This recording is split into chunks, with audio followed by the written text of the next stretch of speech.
Friends, I welcome you to my channel. Before listening to this story, I will ask you to like and subscribe. It is not difficult for you, but it is pleasant for me. And we're starting. I returned home after a hard day at the office and did not see my wife. Jane, I called, climbing the stairs. I'm home. I'll be right down, Tarzan. It was our little joke. We met at a costume party where I was dressed as Tarzan. We almost bumped into each other and I said, I'm sorry. You're Tarzan, she interrupted, poking me in the chest. I'm Jane. Pointing at her amazing cleavage, she laughed. It turned out that her real name was Jane, and from then on we were Tarzan and Jane. We had been married for what seemed to me like 5 happy years, and I opened a beer, sat on the couch, and turned on the 6 o'clock news. The headlines ended when Jane came down the stairs. My eyes almost popped out of their sockets. She was wearing my favorite LVD. It reached to mid-thigh, and while the neckline might not have been red carpet-worthy, it wasn't modest. I knew she was completely backless, which meant she wasn't wearing a bra, although the movement of her breasts still gave it away. She was also wearing a necklace that I gave her for our anniversary just a month ago. I took my phone to capture this vision for posterity, although I didn't know what I would really need it for. Wow, I didn't know we were dating. Let me freshen up a bit and change my clothes. By the way, where are we going? We're not going anywhere. Robert Cohen invited me to dinner and dancing tonight. I'll probably be late, so don't wait for me. Bob Cohen, the pussy dog who was banned from all company parties after he got involved with too many married women? He's not like that. It was just a worried fool with a jealous husband who caused all the trouble. Well, there's a jealous husband here too who says there's no way I'm going to let you date him. I don't belong to you, she said, heading for the door. You may not belong to me, but when we made our marriage vows, we gave ourselves to each other. It means something to me. I thought it meant something to you. Oh, don't be so medieval. It's the 21st century. No one believes in this shit anymore. I wish you had told me about this earlier so that we could get divorced and date whoever we want. Divorce? She threw her head back with a laugh. Following her to the door, I grabbed an old friend from the closet when Alexis pulled into the driveway. Here's Robert. Order yourself a pizza or something. She walked out the door. Jane, I said, and when she turned around, I tore off her dress, leaving her standing there in just a tight black thong and heels. She froze for a moment, then ran back into the house. I headed for the Lexus, tapping the Louisville bump on my left palm, and Cohen backed up, burning rubber to speed away. Nodding to the neighbors who liked Jane's free show, I returned to the house, returning the bat to the closet. I took a fresh beer as the first one had already warmed up and sat down again, waiting for the fireworks. I didn't have to wait long before Jane came downstairs wrapped in a bathrobe, and she was furious. I couldn't keep track of how she was ranting and raving. As Paul Simon said, I heard words that I had never heard in the Bible. I just sat there until she calmed down. What were you thinking? What were you counting on? I asked. I don't know. Our lives have become so routine that we never seem to have as much fun as we used to. How is it that I'm only hearing about this now? Not to mention the last few times I've tried to get you to do something else. You've always been too busy or not interested, or it was disgusting. Even if you could somehow justify cheating, why humiliate me with this attempt to cuckold me in public? Because I didn't want to cheat, I thought if I told you it wouldn't be cheating. That's the most ridiculous thing I've ever heard. Making love to another person without my permission is definitely cheating. Maybe you'll let me? She said, looking at me hopefully. You're really crazy. I need to get out of here before I say or do something that one of us or both of us will regret. I grabbed the keys and jumped out before she could get up from her chair. I did what any other manly man would do in this situation. I went to my favorite bar to cry in my beer. What's the matter, John? Sam said, putting another bottle in front of me. You look like you've lost your best friend. Maybe you're not that far off the mark, Sam.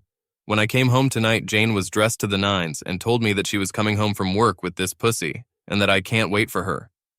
Of course you told her no. Of course I said that. What kind of asshole do you take me for? I was just about to wipe the silly grin off his face when he said, I'm just messing with you, man. So what happened next? Oh, she was telling me all the usual nonsense about how I don't own her. That loyalty is medieval. I take it you didn't buy it? Ding, ding, ding, ding. I got it in one copy. Right at that moment, this jerk pulled into the driveway and Jane headed for the door. What are you saying? What did you do? I grabbed a persuasion tool from the closet, followed her, and tore off her dress right on the street. She froze for a minute, then realized that all the neighbors could see her in her thong, and ran back into the house. I went to the car with my Louisville Slugger, and the pussy took off. It looks like this is a victory for you. So what brings you to my humble establishment? The victory was short-lived. I was sipping a beer when she came downstairs, pouting like a bear. When she calmed down a bit, she started talking nonsense again. Our sex life was a routine. It wouldn't be cheating if she didn't do it behind my back if I gave her permission. Sam was speechless. That's when I had to get out of there. And here I am. Sam opened a couple more cold bottles. We clinked glasses and drank. I had another drink before I decided I'd better stop before risking an accident. Good night and good luck, John. Thanks, Sam. I think I'm going to need this. When I got home, Jane was already in bed. I completed my evening routines, pulled on my pajama bottoms, and got into bed with my back to Jane. As I was falling asleep, I thought I heard her soft sobs, but I ignored them. When I came downstairs, Jane was already up and cooking breakfast. Breakfast was quiet until we finished cleaning and Jane started again. John, why can't you see that times have changed? No one expects to spend their whole life with just one person.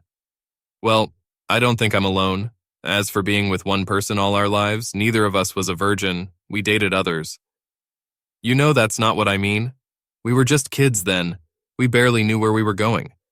Now we have more experience, more opportunities for comparison.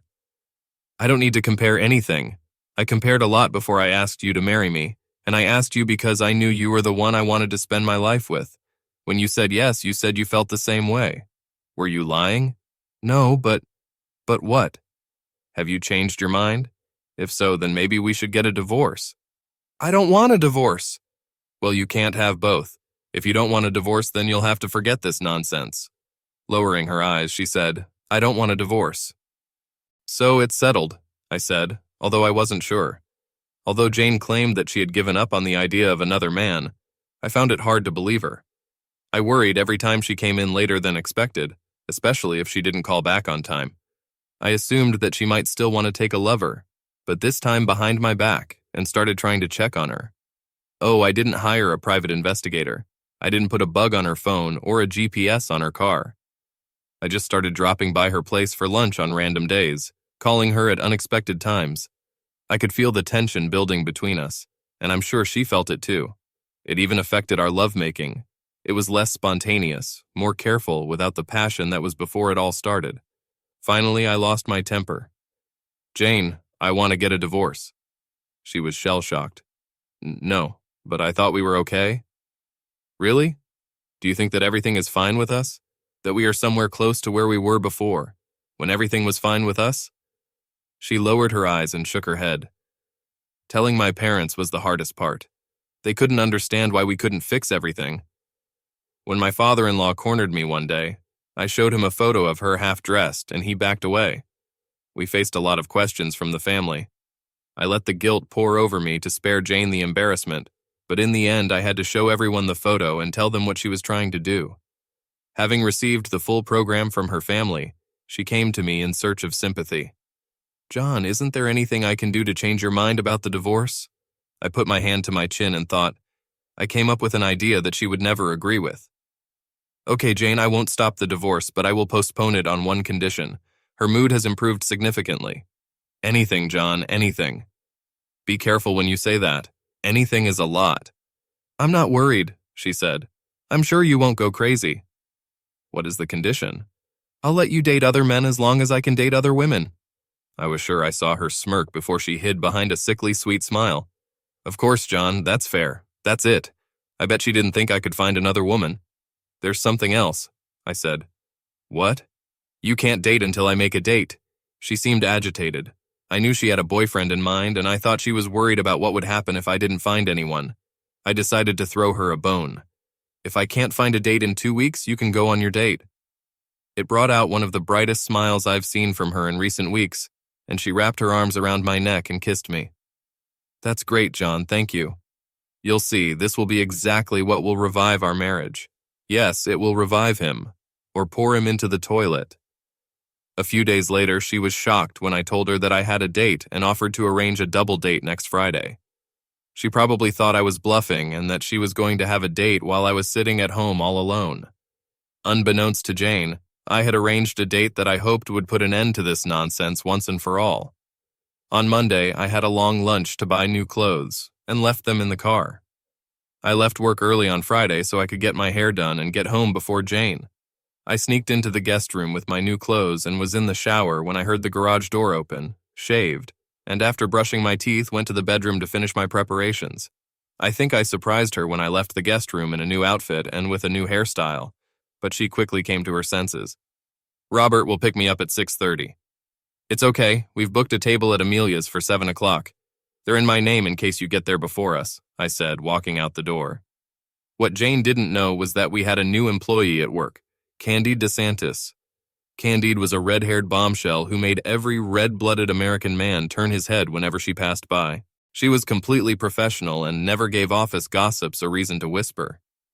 We struck up a casual friendship, and when she flirted with me from time to time, I politely showed her my wedding ring. Needless to say, she was curious when I invited her to have a drink with me after work. I got to the bar before her and was staring into my glass when she came in. "So, John, what happened to rip the last American Boy Scout out of his shell?" she said with a laugh. One look into my sad eyes brought her out of her teasing mood. "Oh, John, I'm so sorry," she said, putting a warm hand on top of mine. "I didn't mean to tease you, but you're usually so straightforward. You look like you've lost your best friend."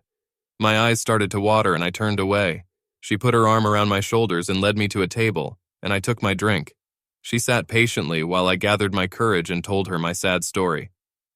"Well," she said, "there's only one thing we can do." "We?" "Yes, we are. I'll be your date." I laughed for the first time since Jane came up with this crazy idea. "Why are you laughing? I'm serious." I stared into her eyes for a few moments, expecting a loud "gotcha" that never came, and finally realized that she was serious. "Why?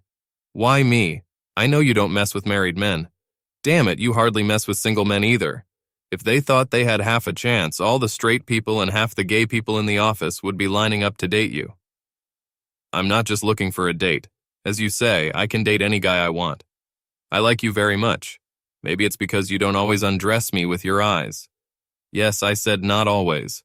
I know that sometimes you do it. You have to be dead to never do it. But you always treat me with respect. When we meet, you listen to my ideas. You support me when other guys try to brush them off because they come from me. More importantly, I like you, and I'm mad at your wife for being so disrespectful to you. So are we on a date or not? I may have been born at night, but not last night. You're in business. I finished the rest of my drink and walked Candide to her car. She gave me her number, gave me a friendly hug, and left. I thought that my life would become very interesting. When I arrived at Candide's house, I barely had time to get out and open the door before she got to the car. She was a little taller than Jane, but still shorter than me.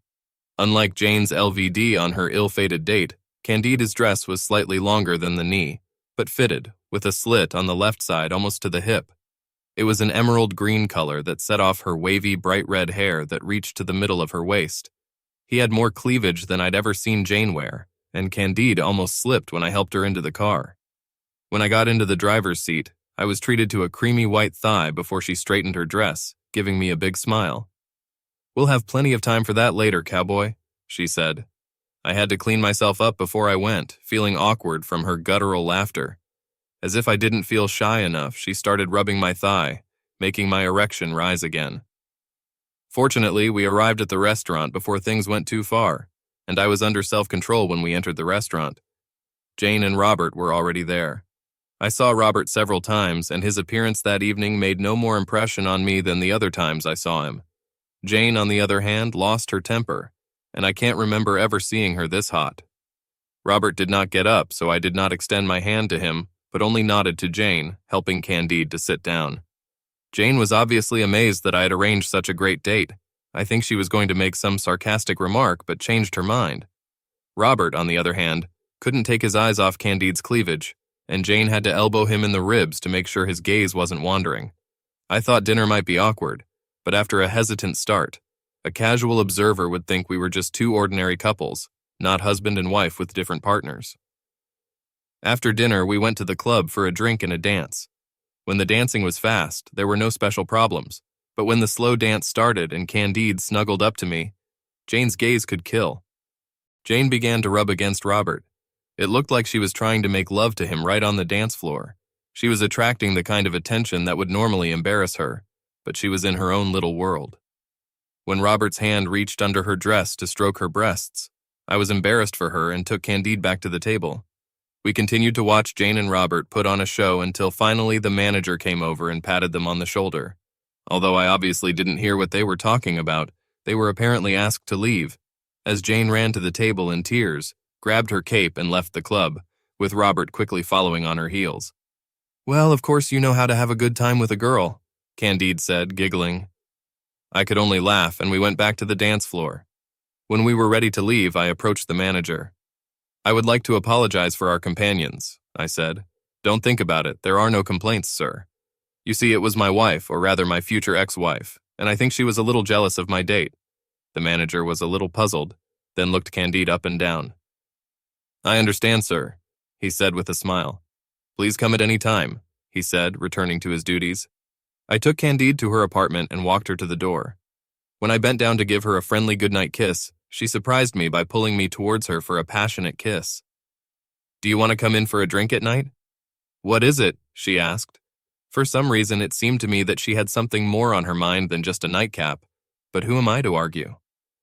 The cup was forgotten as soon as the door closed when she pushed me onto the couch and straddled my lap. The slit on her dress opened wide, giving me a tantalizing look at the lace panties. She unbuttoned the top of her dress, allowing it to fall to her waist, exposing firm breasts and thick, protruding nipples. I wasted no time pressing my lips to one and massaging the other. My organ was getting hard, and from the way she fidgeted in my lap, she must have felt it.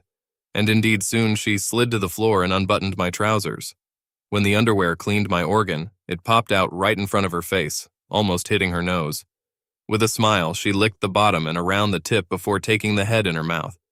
She did it painfully slowly, and I didn't know how long I would last.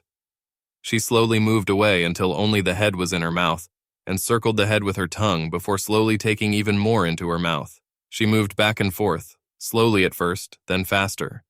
We had the hottest love.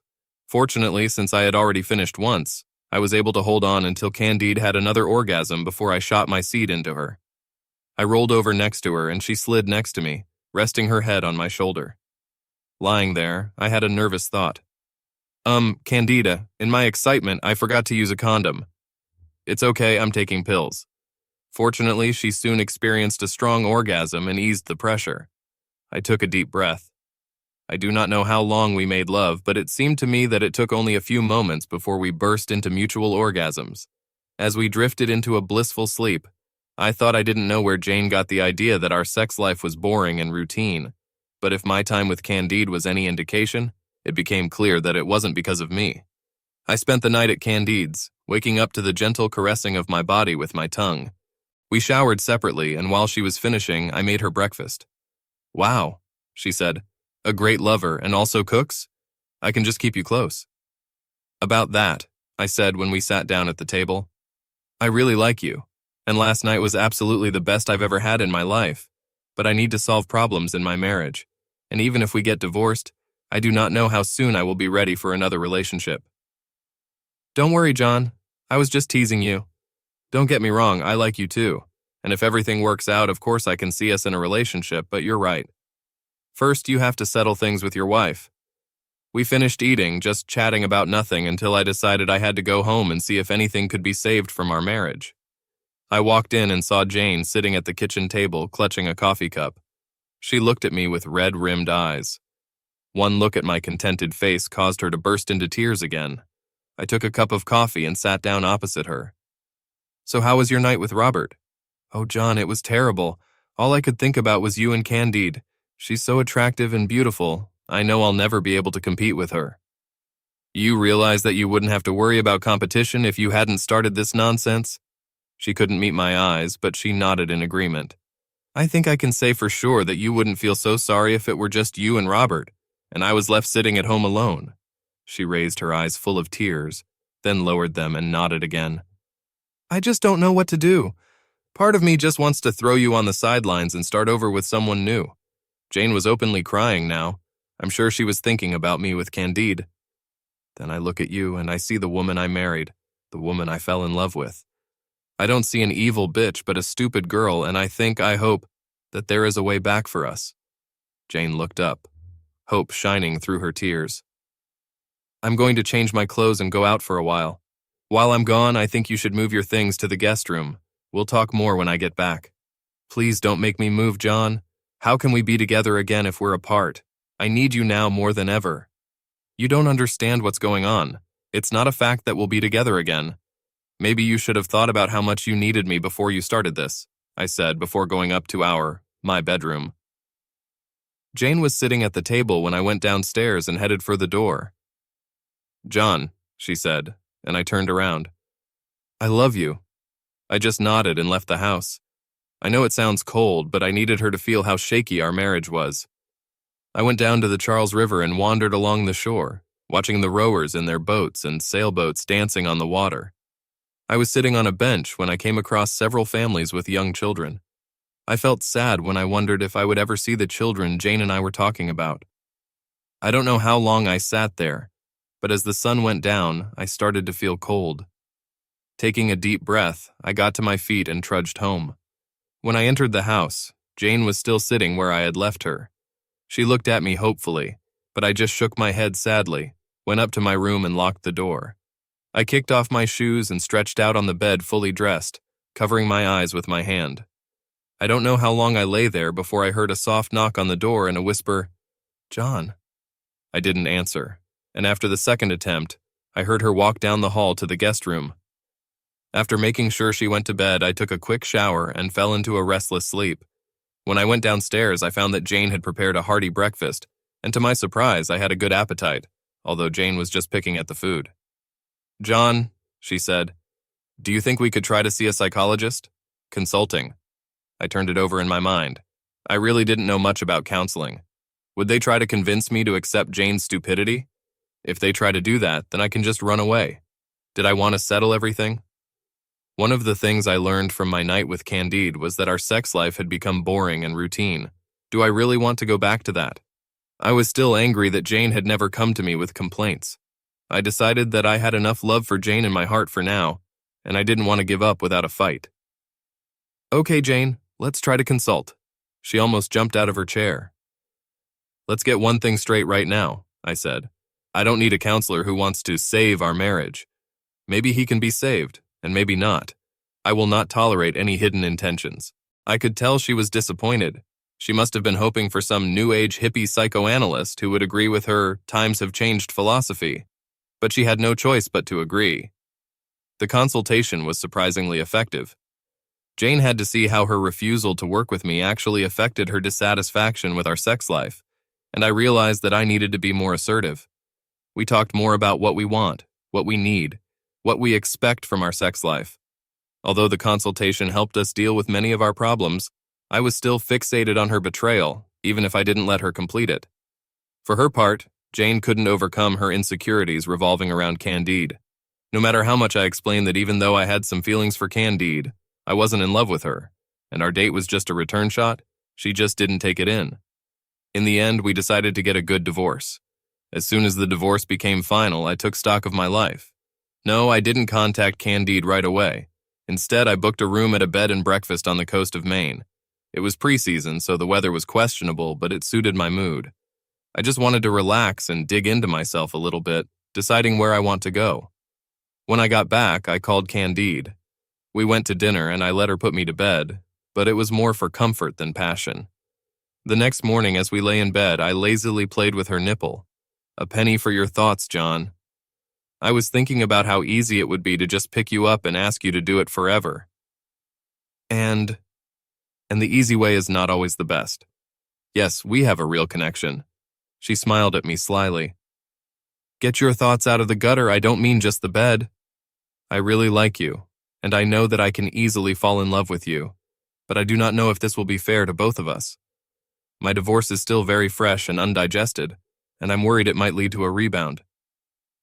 I think it would be better if we both saw each other for a while, as well as each other. I do not know how long this can last, and I will not ask you to wait until I come to my senses. I'd like to argue with you, but I'm afraid you're right, she said. Although I really think that we should succeed, it's probably better to be sure than to regret later. We got out of bed, used the bathroom, took a separate shower, and then had a quiet breakfast. I was tempted to throw caution to the wind and forget about meeting others, and I think Candide would have agreed, but I was determined. We finished cleaning, she walked me to the door, and we hugged with tears in our eyes. I think it's goodbye, she said. No, I don't agree.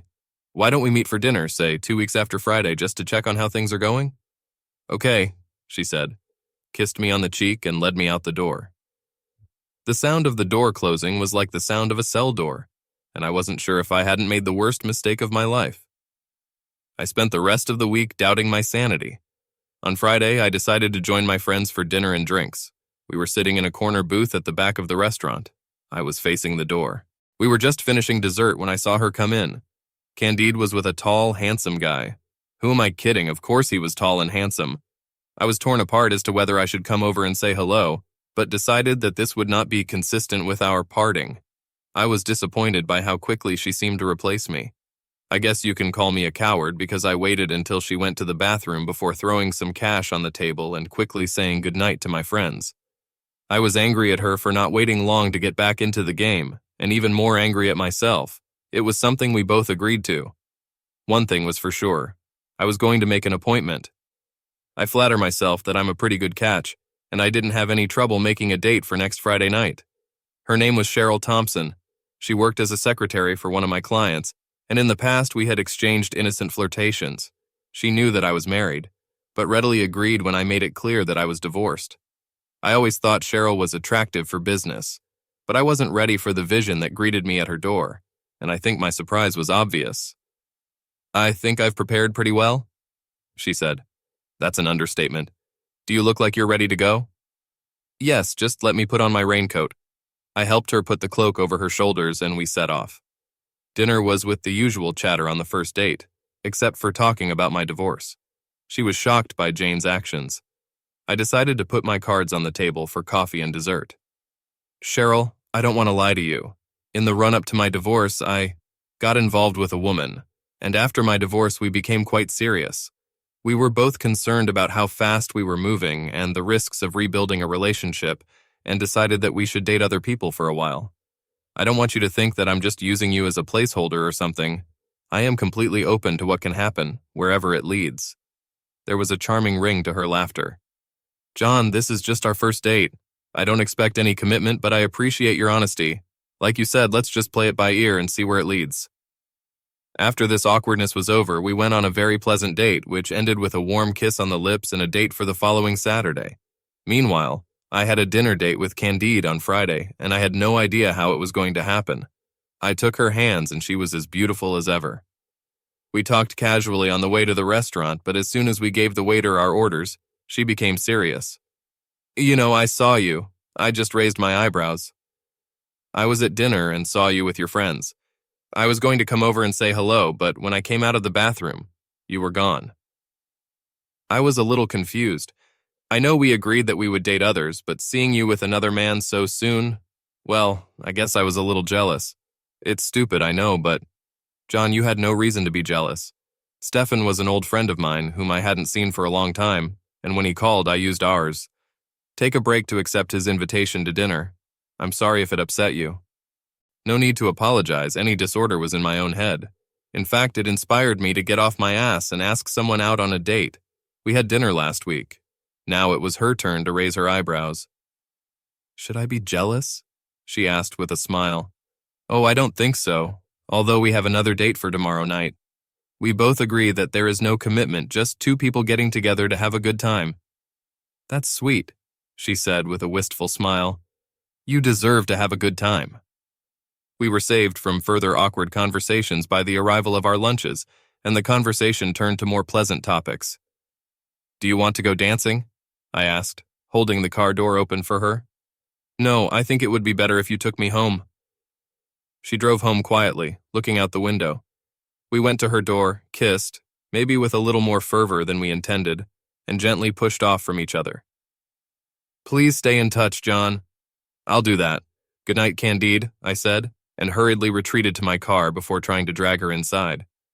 My date with Cheryl went well, and our goodnight kiss was more heated with a little fondling, but we broke up anyway before things went too far.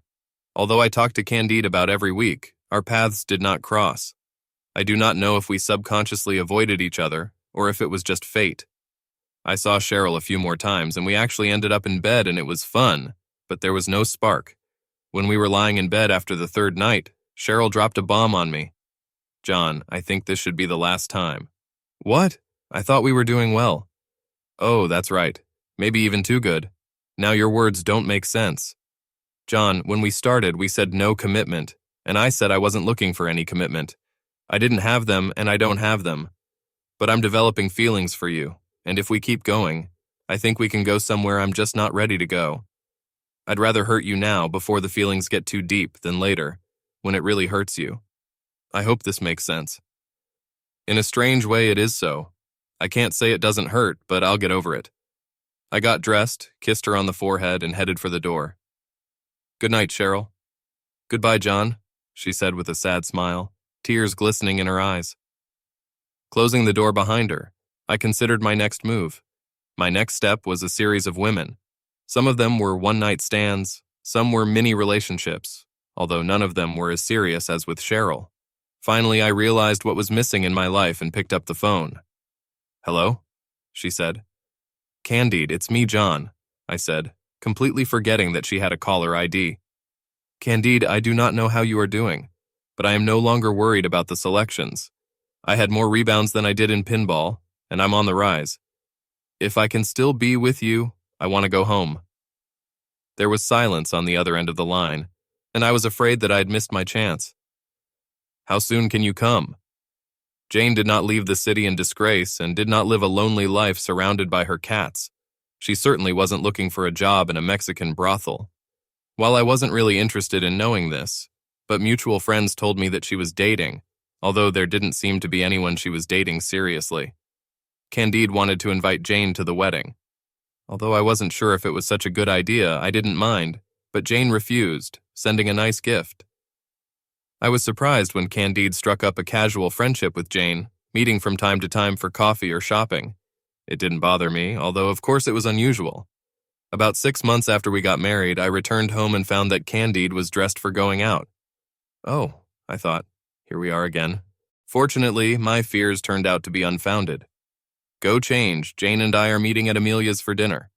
Look, I know you two have become quite friendly, but don't you think this is a little too much?" "Don't worry, darling, my madness has a system. I knew I couldn't argue with her when she had an idea in her head, so I just shrugged and went to change." Jane was already waiting in place, and to call the situation awkward would be an understatement. Candide and Jane greeted each other with kisses on the cheek, as all women do, while I just stood there feeling awkward. None of us seemed to know what to do. Then Jane spoke up. "John, it's good to see you. You look good." "Thank you, Jane. You look good too." We were spared even more awkwardness by being escorted to our table. Candide paused for a moment, saying something to the man behind the counter. "What does it all mean?" I asked when she caught up with us. "You have nothing to worry about, dear," she said. "Now every husband knows that when his wife says nothing, it means something, and he should be worried. But again, there was nothing I could do but play along and hope for the best." Jane sat on my right, and Candide sat across from me, and before we could place an order for drinks, the host and Stefan came over. Candide stood up, gave him a friendly hug, and sat him down on my left opposite Jane, and her insidious plan became obvious. While I was relieved that my worst fears turned out to be unfounded, this evening really had the makings of a disaster. Fortunately, Jane and Stefan seemed to get along. The conversation flowed smoothly throughout the dinner, and by all accounts, we were like 4 old friends. Too soon, it seemed, it was time to leave.